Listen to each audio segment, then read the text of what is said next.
Hi, I'm Aaron LaPedis.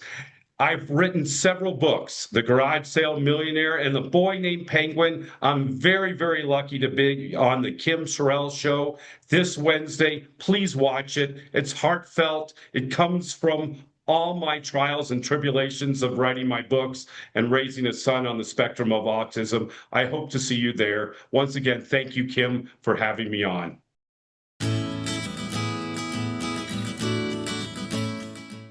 Welcome to the show. I'm so glad you're here. You're going to be so glad you're here. I'm Kim Sorrelle. I write, I speak, I get to do so many fun things in life, but my favorite thing to do by far is to meet people. And I get to meet some extraordinary people. And today I have Aaron with me, and he has done a lot of things in his life. He's mostly been out in the public, displayed for all of us to see and know.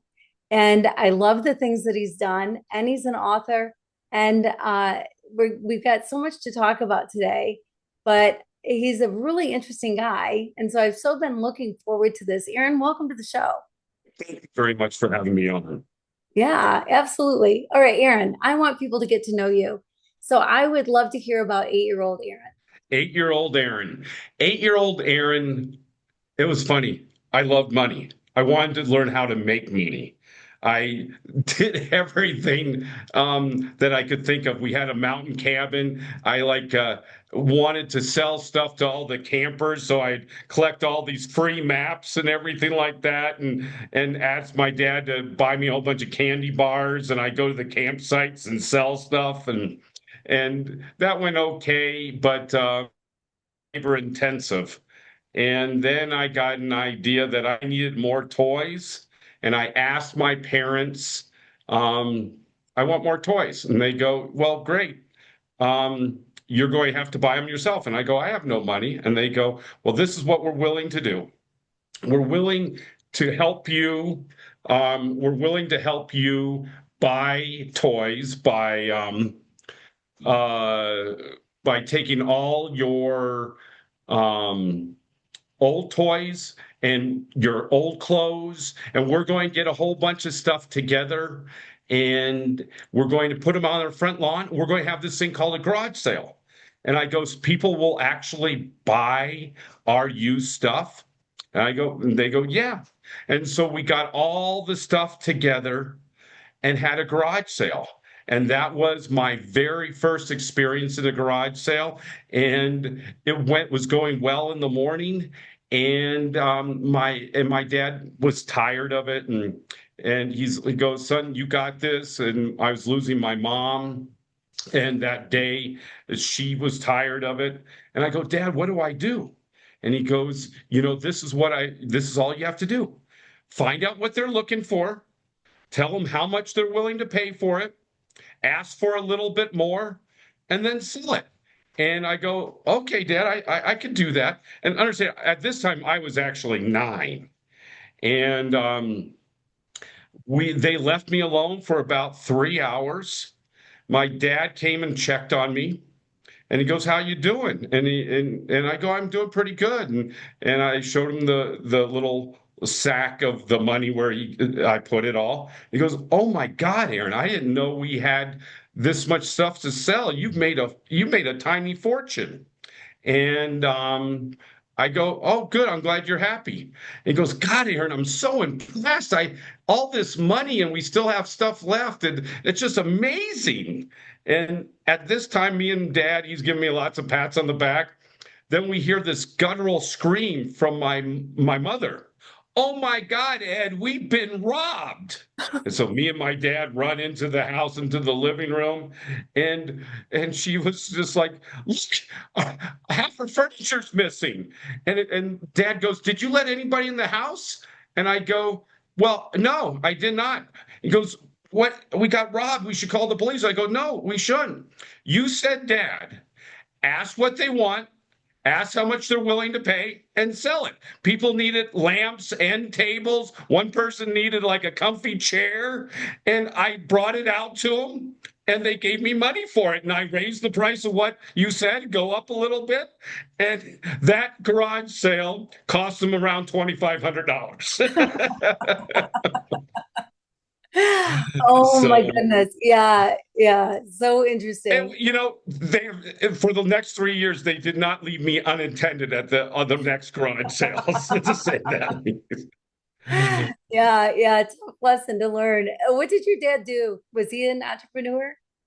No, no, he worked for the federal government.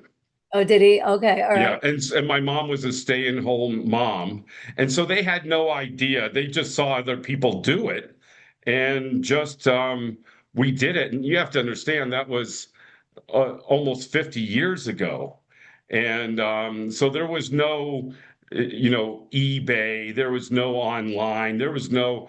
I was just kind of winging it, and then I had a garage sale every year after that. When I was 13, I was buying and selling coins and stamps and baseball cards.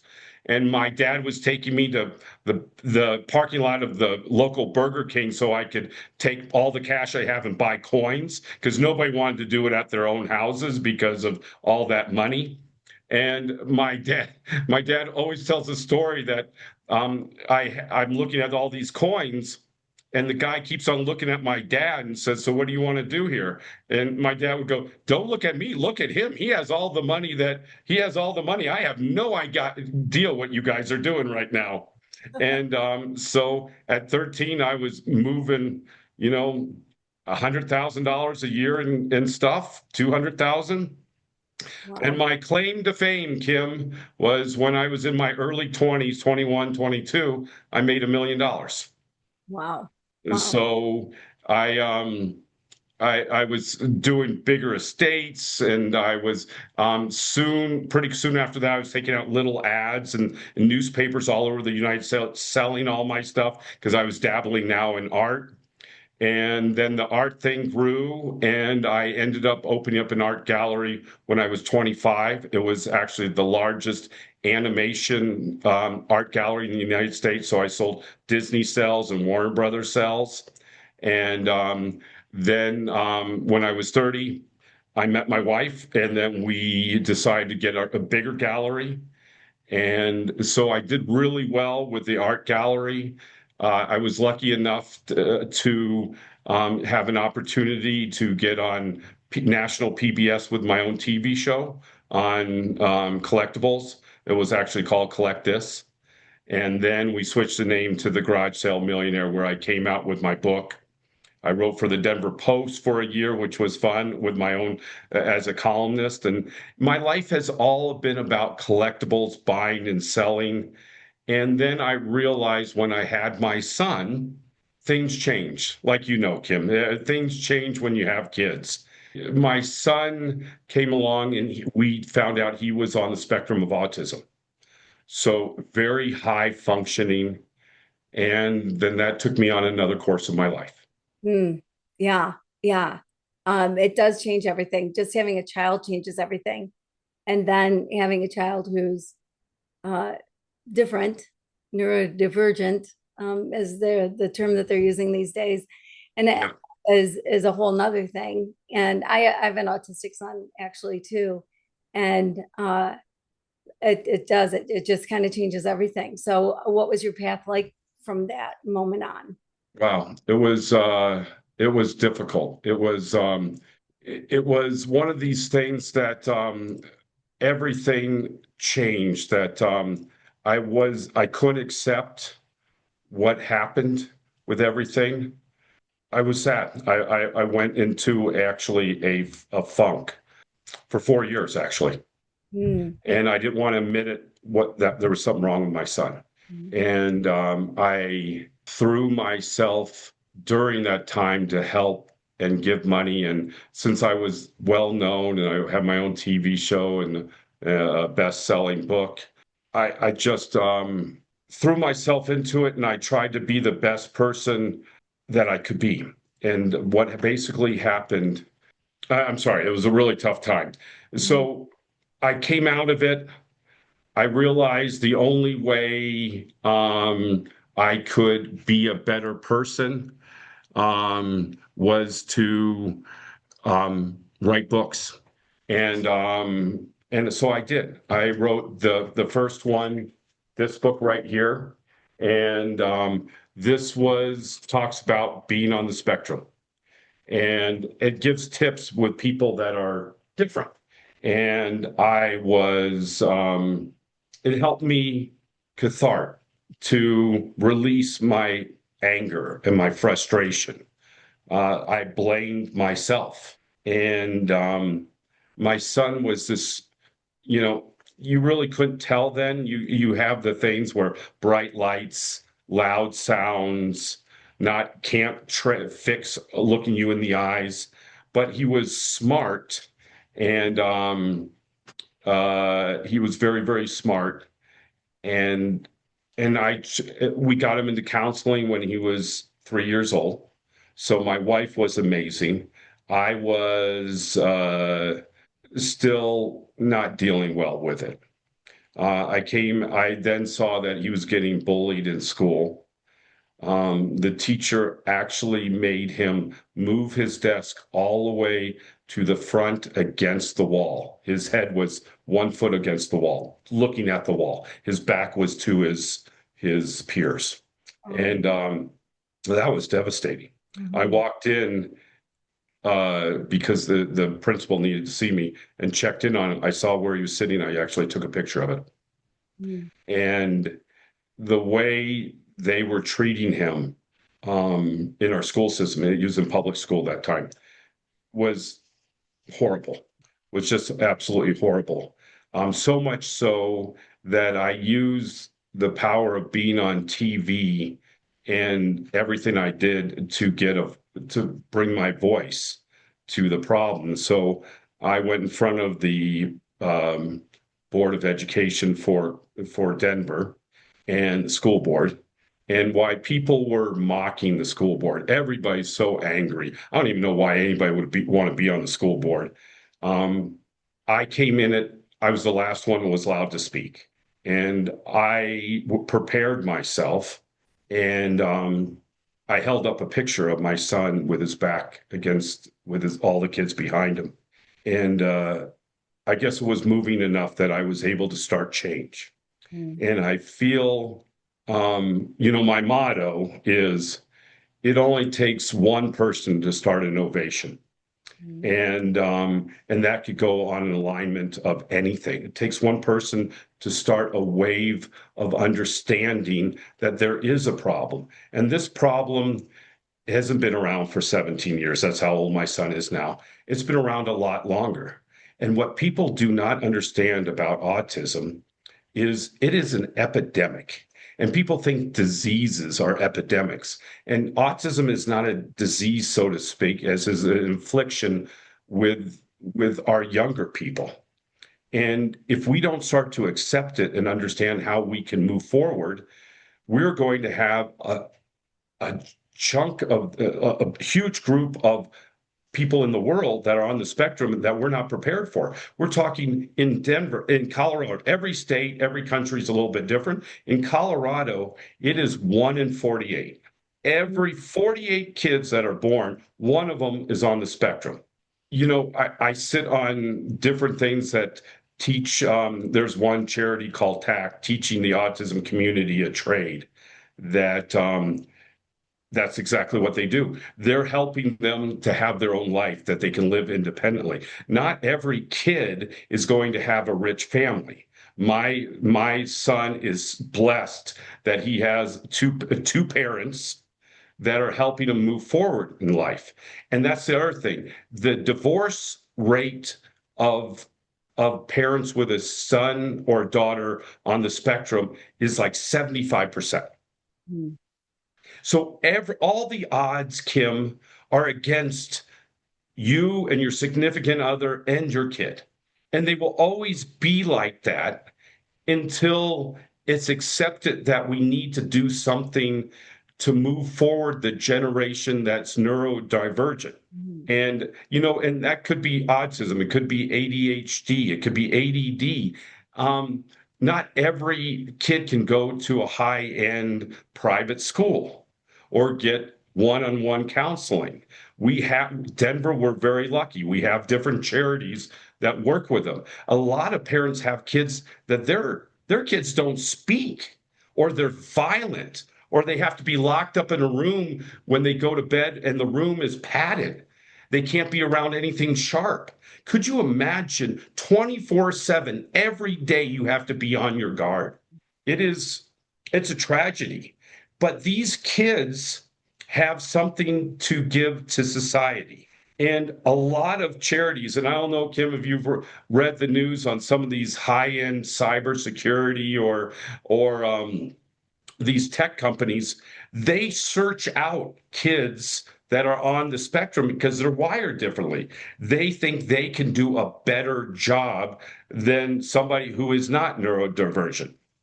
And so my son, he works for a company called Blue Star Recycling. They're a 501(c)(3), and they take, you donate your computer that you don't want to it in the landfill. They will take it apart and take different aspects of that computer and sell it in different ways. Like the chips are worth something, the metal cover is worth something, and they'll like 92% is recycled. The rest goes into a dumpster. And so they make money and they're able almost to break even. And everybody works there, 90% of them are on the spectrum. And I guess, according to the owner, nobody calls in sick. Nobody wants days off. They hardly take a lunch break. He goes, Aaron, literally, they're the best employee ever. There's hardly any turnover. And people, there's no problem. Everybody gets along. And so it's kind of the way you wish the world would work. We'd all get along. But that's about my Right. son. And because my son had went through, a lot of kids not accepting him for the way he was. I came up with another book calling, Different is the New Perfect. Just about accepting everybody, kids that are on the spectrum, in a wheelchair, different. I don't talk about it a lot because I'm interviewed for different things, but back in the day, I had dyslexia. I still have it. So they didn't really understand it, which is, you think 50 years ago they would understand what dyslexia was. My teachers did. They thought I was stupid. That's literally, are you stupid? Because I leave out words, I reverse words, and it was tough. It was tough. Even my mother was wondering about me, just thought I was lazy. We really didn't understand what was going on until my late 20s. And so for me to be a award-winning, best-selling author, I was in a position, and Kim, and I know you have a lot of amazing viewers that wonder if they can do it. They have some kind of deficiency that to them. I believe that you have a disability of any kind, you turn it into your superpower. And my superpower is when people say no to me, I can't do it, I do it.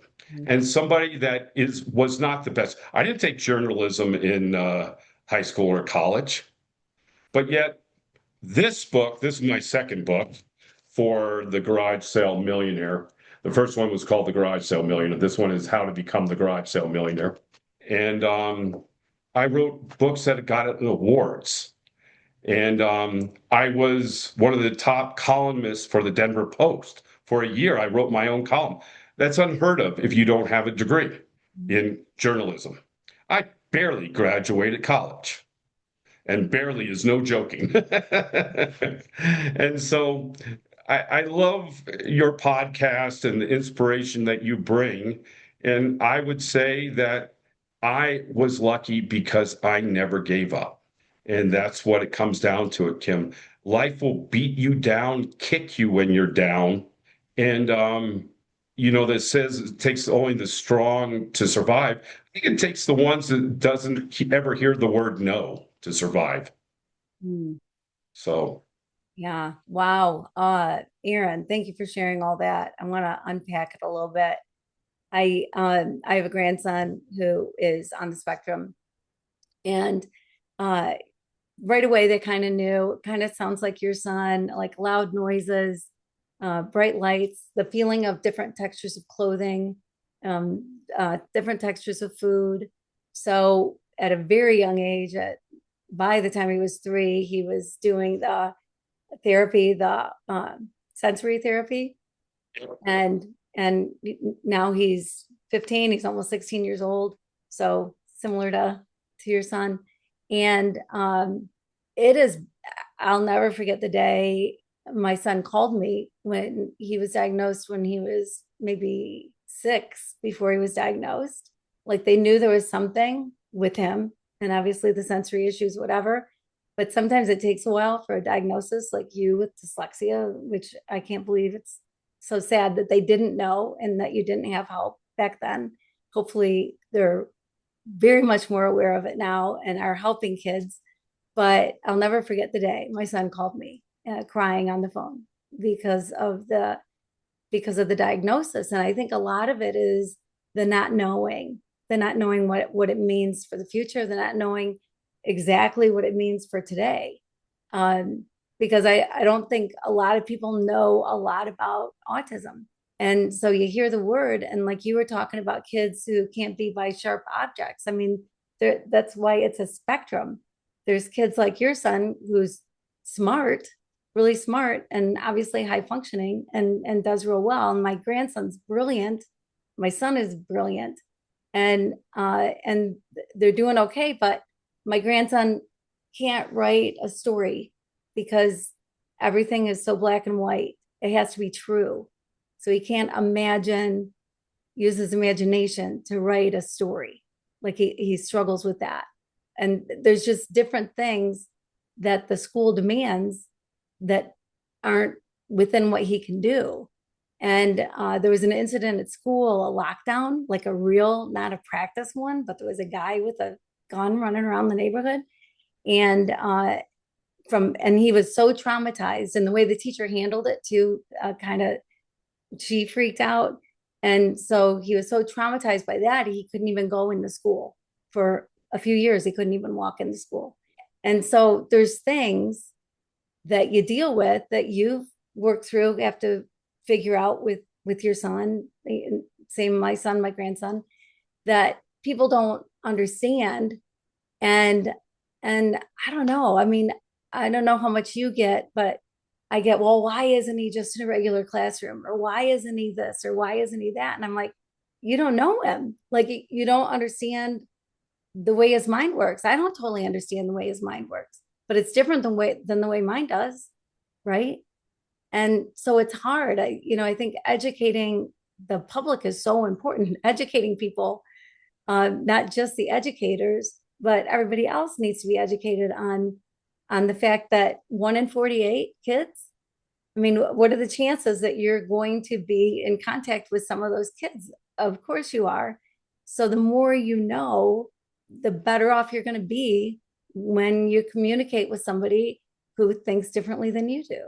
And so I love it that you're so involved in it, Aaron, and that you back these nonprofits that are doing the work, that are, I'm sure part of it is trying to educate people, and give these kids the credit they deserve. And I love it that you said it's a superpower. I love that because it's so true. You are made how you're made, right? You are who you are, and this is your makeup. This is who you get to be. You get to be this person. And so instead of looking at it as, well, it's bad and it's a defect or there's something wrong with it, no, it's just different. It's just different. And we should just accept different. Like different is a good thing. Like it makes the world much more exciting than if we were all the same. So how do you see that as far as what people really understand about autism and what you wish they understood about autism? You said something about the spectrum of autism. The common thing in the community is you haven't met a person on the spectrum of autism until you met that person, because everybody is different. A lot of people will meet my son, and he's quirky, he's fun, he's smart, he's witty. A lot of them don't even know that he's on the spectrum. But then you can meet another friend of mine's kids and you can easily tell right off the bat. And I think if I had to say one thing about this group of people, is they have still a lot to offer. We just got to give them an opportunity to show what they got. And we got to give them not only an opportunity, but support. And tomorrow kicks off the first day of Autism Awareness Month. I don't know if you know that. So April 1st, for the whole month is Autism Awareness Month. And it's important to be aware, be accepting, because I don't know if you've ever seen at the airport a mother or a mother and father having a kid melt down. And then you start to pick up that that kid may be on the spectrum, maybe Down syndrome, maybe something else, and not to point or glare, to maybe offer assistance. Little things to do for people in your community goes a long way. And we're all about rushing and pushing and shoving, getting first and being all about ourselves. But sometimes looking around, seeing what you can do for others actually not only helps them, but actually helps your soul. Mm. And so I think that would be a lot of these young people have a lot to offer. We just have to give them the guidance and see what it is they're going to be good at and help them do it. Because as parents, I'm not going to be alive the whole time that Logan is living his life. So I just need now to give him the tools to be the best person he can be. Hmm. Hmm. Oh my gosh, that's so good. That's so true. Yeah, it is interesting. I think because of lack of understanding, people do judge other people and think, it's bad parenting or something else. And it's like, well, until you've walked in somebody's shoes, you have no idea. And so skip the judgment, leave the judgment at home. Nobody deserves to be judged, and realize that there's probably something going on that you don't know. So for years, I took medical students on mission trips, basically on trips to third world countries, to Haiti and Burkina Faso, just different places, and loved it. And it was always awesome and fabulous. But I always had a couple students that were a little quirky, that you just kind of think, hmm.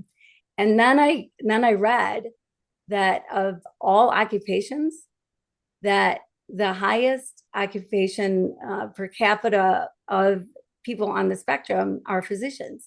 And then it's like, well, no wonder there are like specialists that can just sit there and not look at you and go, yeah, yeah, yeah, you've got cancer, you're going to die in a month, and here you go, and seem to have zero bedside manner or zero compassion or whatever. Well, they might be on the spectrum. And so it's not that they don't care, it's they care a different way. It's not that they don't see that you're going to have pain, it's just through their mind and through the way they process things and do things. And so yes, I mean, there's so much that people on the spectrum have to offer, no matter where they are on the spectrum, and all the way from doctors to, I don't know, whatever it happens to be. And so let's not discard, and let's encourage instead. And so I love what you're doing, Aaron. I love the books that you wrote about it. I love that you're bringing more awareness and that you have a voice, and so your voice is being heard. So thank you so much for that. I so appreciate what you do. Thank you, Kim. It's the opportunities to be on these amazing podcasts like yours that I do can use my voice and do tell people what they should be aware of and how they can help. And so I appreciate what you do. Yeah, well, thank you for that. So, and I really enjoy too that you brought up the idea of service, of serving. Interestingly enough, I was diagnosed with cancer, and 4 months later, my husband was diagnosed with cancer, and he died 6 weeks after that. And it was a tough time. Talk about a tough time in life. It was really a hard time. And I ended up, when I was done with my treatments and the things I had to go through, I ended up in Haiti right after there was an earthquake that killed 200,000 people. And nobody had ever told me this, but something that I discovered completely on my own is service is the greatest healer of grief. When you get outside yourself and you serve other people, man, it really changes everything in your life. And you talked about how you think you're giving, but what you get. I've always found that anytime that I've gone and served anywhere, you think that you're going to serve, you're going to help, but what you get in return is so much greater than what you can ever give. Like you just kind of can't outgive. And so yeah, so to volunteer, to help out, man, we should all be doing something. If we all did something, the world would be a better place, right? So I love that you brought that up. It is, I got on that track on giving back in my 20s, and I was very grateful because I had a group of these, they were older than me, couples that wanted to get me into charity service, helping the community. And I, at the time, didn't want to give up the time, but they saw that, a lot of good things. I owned a very well-known art gallery back then, and I think somewhere close to that, I was on TV, and they put me on it, and it took me a while. And then, they always said you get back more than you ever give. And because I was in community service and I gave, my name recognition, and I would donate money and art and sports memorabilia to charities and stuff like that. I got back more than I gave because my name recognition in Colorado, if you don't know me by name, you knew that I own Fascination Street Fine Art Gallery. And that name recognition, people would come in and say, I saw that you donated at this one charity that I absolutely love. I knew when I was needed art, I would always come to you first. Mm. And I heard that over and over and over to where my art gallery became one of the top 5% of all art galleries in the United States. It was because I felt it was karma. I loved my community. I felt I needed to support my community, and my community felt they needed to support me. And it was actually a beautiful thing, and it all did well. I'm now sold my art gallery. I'm in somewhat retirement, but I see all the wonderful things that I did, and I'm lucky I was put on that path early. Mm. Yeah, yeah, absolutely. Yeah. And what a great thing to teach your kids, right? To give back, to serve, to help. And so if you can teach it, the younger you make that part of your life, I just think the richer your life will be in every 100%. way. Yeah, yeah, 100%. yeah. So if you had a magic wand and you could say, okay, if I were to change everything to make sure that my son lives in a place where he's appreciated and feels comfortable and he's um, treated like everybody else is treated, those of us who are treated well, I guess, made sure he's treated well. What would that look like to you, or what would need to change to make that world happen? You know, I'm just starting to hear about that. They're actually starting communities that are neurodivergent communities where there's homes like apartments. And in order to get into them, you have to be neurodivergent in some way. And it's a true community. There's places set up for jobs and training and a support system. And those communities are slowly starting to be thought out and devised and how it can come to fruition. I think we're going to have to do more of that. We're going to have to have things like we have in Colorado. We have I like to use the word czar, but a person that works alongside the governor that brings uh, corporations and the autism community and the disabled community together to find jobs for them. And so to really push, how can we hire more people that have a disability? And it doesn't have to be just neurodivergent. We need to help everybody that has a disability and show them that they have value.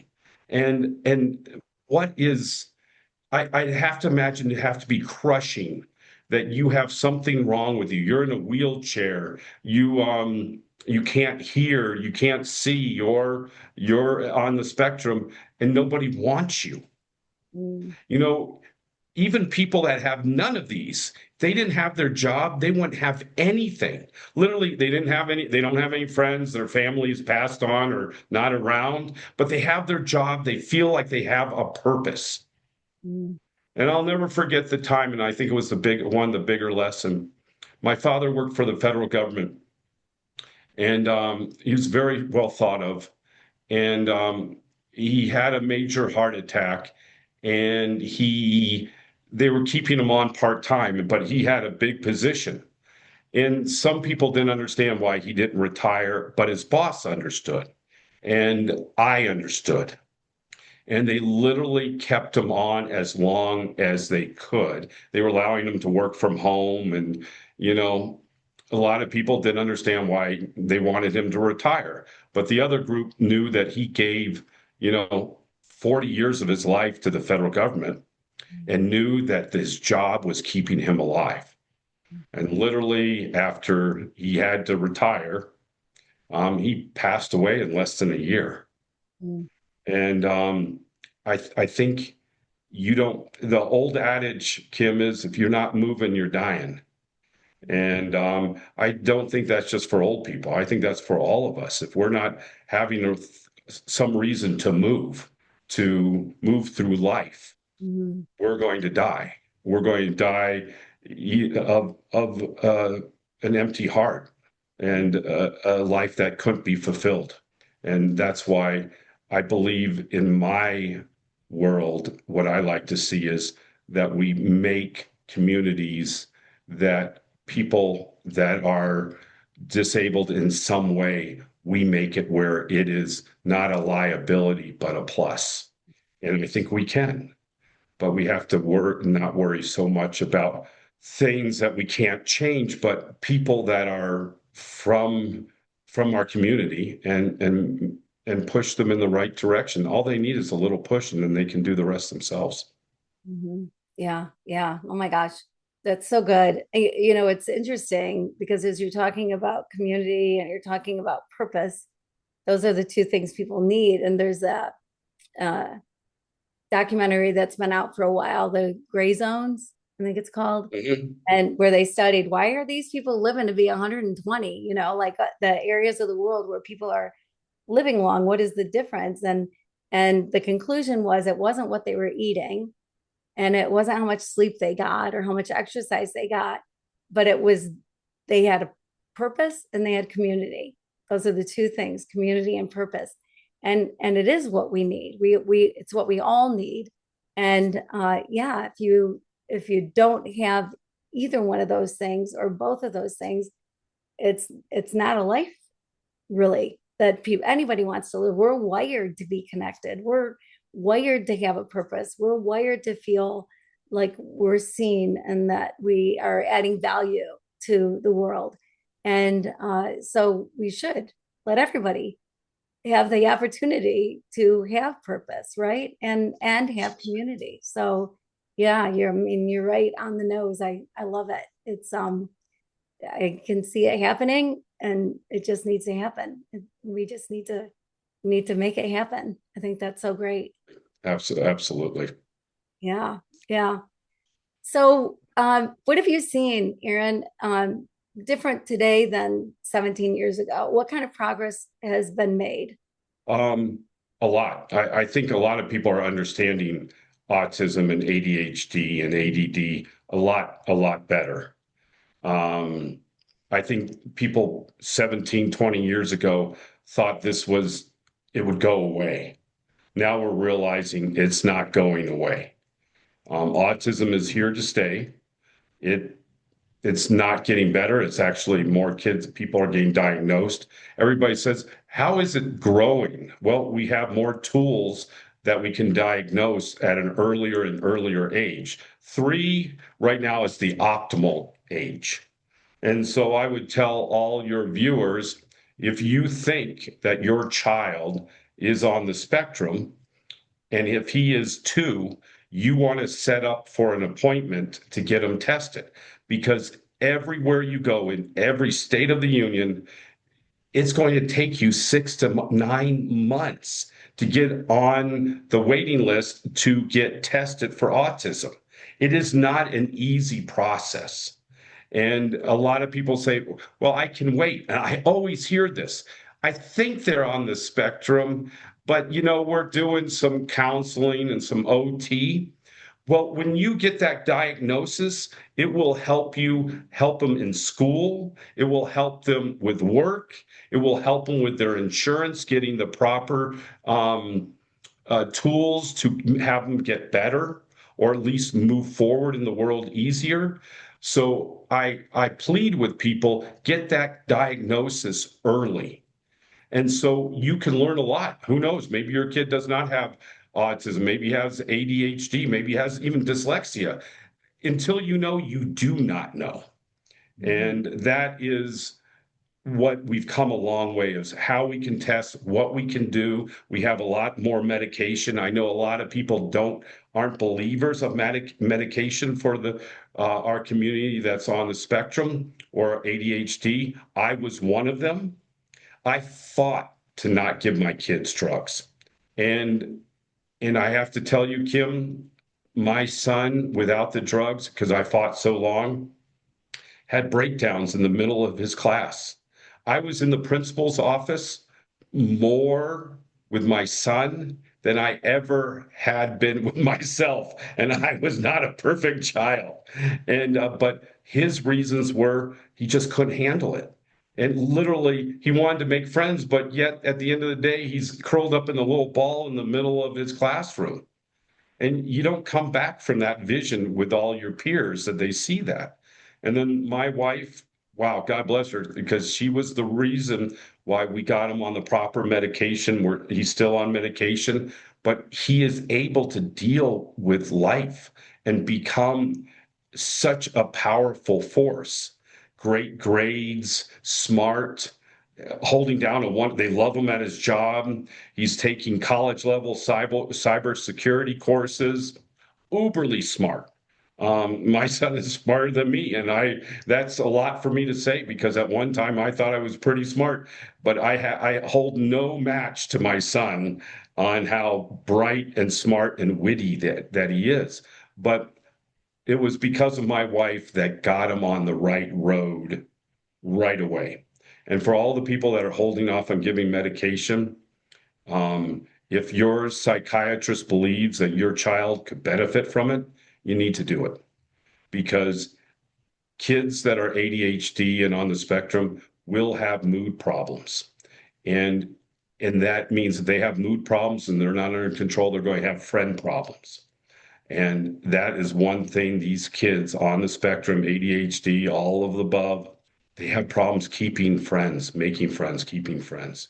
It's a lonely life, Kim, when you're on the spectrum. And whatever we can do to make it easier for our children, we must do. Absolutely. Absolutely. And friends, so, so, so important. And yeah, and the breakdowns in school, that is so hard, because your peers do see that and then they look at you differently from then on. So doing what you can to avoid those kind of things for them, for their sake, just makes so much sense. And I know people are afraid quite often of medicines, like you're saying, but then do the research on the medicine. Where did it come from? How did they develop it? Who read the articles on how it even came into existence, to see what it actually does for them, that makes their life so much easier and better and richer. So if you're afraid of it, look it up. Do your research, but then consider it and see if there's something out there to help your kid. I think that's really great advice here, and thanks for that. I appreciate it. So, is there anything else that you want people to know? I got to say, when I first met you and found out about the millionaire garage garage sale Garage millionaire, sale millionaire. Yeah. yeah, I bought the book immediately. And I sat down with my daughter and I'm like, oh my gosh, you got to read this book and look at this guy and whatever. Like, Because what you did as a kid is so far and above what most kids ever do. So I can understand you thinking you were pretty smart because you are pretty smart. And then there's very, very, very few people that make $1 million by 22 years old. Is that what it was? I mean, Right. you're a phenomenon in so many ways, and so I encourage everybody to follow you, to get your books, get your books, the Logan books, absolutely for sure. Whether you have a kid on the spectrum, you've got family on the spectrum or not, they're educational for you. Like we all need to read those. We all need to understand better, and it gives us such a better understanding. So thank you for those. And people know people who could use these books. So please, they're on Amazon. They're where books are sold. And it's so easy because all you need to do is know their address. Amazon makes it so easy. You don't have to go to the post office. You don't have to do anything. You put in their address and the book goes right to them. And what a beautiful gift to give. And so don't buy one, buy 10, buy 20, just get the books. And Garage Sale Millionaire, I'm telling you, great, great book. So I haven't read your second one, but uh, the first one was so good that as soon as we're off this line, I'm buying number two. And you just offer such great insight, and they're so good. So I encourage everybody also to buy those and follow Aaron. And where can people follow you? So they can go to my website, The Garage Sale Millionaire. And also, I have a Facebook called The Garage Sale Millionaire. If they're interested in my books, A Boy Named Penguin, which is all about autism and diversity, but it's more about taking your whatever your disability, whatever your hindrance, and make it a superpower. And that's what that book is about. So I hardly talk about autism except for the first book, but it talks about bullying. It talks about being different. And Kim, the last one of my books, um, it's the last one is called Finding Happy. And a lot of people go, "What is that about?" Because they never heard the term finding happy, something I came up with when I had sleep insomnia. And that was my toughest book. It was about depression in our young people and how to spot it with your kids. And so these books are about the things that are the challenges for our kids growing up now. Things that you and I, Kim, never had to worry about when we were growing up. But these kids have to worry about a whole bunch of different things. So I have a website called A Boy Named Penguin.